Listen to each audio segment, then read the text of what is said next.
Hi all! ఈరోజు నేను ఇంట్లో సింపుల్‌గా చేసే బీట్రూట్ పికిల్‌ని చూపిస్తున్నాను. ఇది ఎంత మంచి వెజిటబుల్ అయినా, పిల్లలైనా, పెద్దవాళ్ళైనా ఈ వెజిటబుల్ అనంగానే అమ్మ బాబోయ్! అంటారు. బీట్రూట్‌ని యాక్సెప్ట్ చేసి తినటాని కోసం అని పికిల్ చేశాను. నేను క్యాస్ట్ ఐరనే ఎక్కువ యూజ్ చేస్తాను. దీనివల్ల మీకు ఐరన్ లెవెల్ ఇంక్రీజ్ అవుతుంది.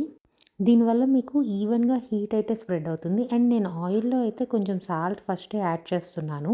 సాల్ట్ వల్ల ఏంటంటే బీట్రూట్‌లో ఉండే వాటర్‌ని ఫాస్ట్‌గా బయటికి రిలీజ్ చేస్తుంది అండ్ తొందరగా ఫ్రై అయిపోతుంది. అందరూ బీట్రూట్ వల్ల బ్లడ్ ఇంక్రీజ్ అవుతుంది అంటారు. కానీ beetroot is rich in dietary fibre and folate. Folate వల్ల మీకు రెడ్ బ్లడ్ సెల్స్ బాగా ఇంక్రీజ్ అవుతాయి అండ్ బ్లడ్ సర్క్యులేషన్ కూడా బాగా ఇంక్రీజ్ అవుతుంది.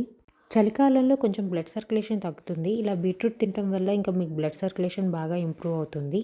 కొంచెం ఎక్కువ ఫ్రీక్వెంట్‌గా బీట్రూట్ తినటానికి ట్రై చేయండి.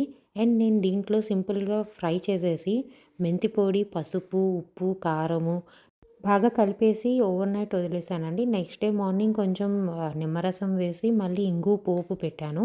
ఏ వెజిటబుల్ అయినా పికిల్ ఫామ్‌లో అయితే ఈజీగా యాక్సెప్ట్ చేసి తినేస్తాం మనం. ఇదైతే మీకు 7-10 డేస్ బయటే ఉంటుంది. ఫ్రిడ్జ్ కూడా అక్కర్లేదు.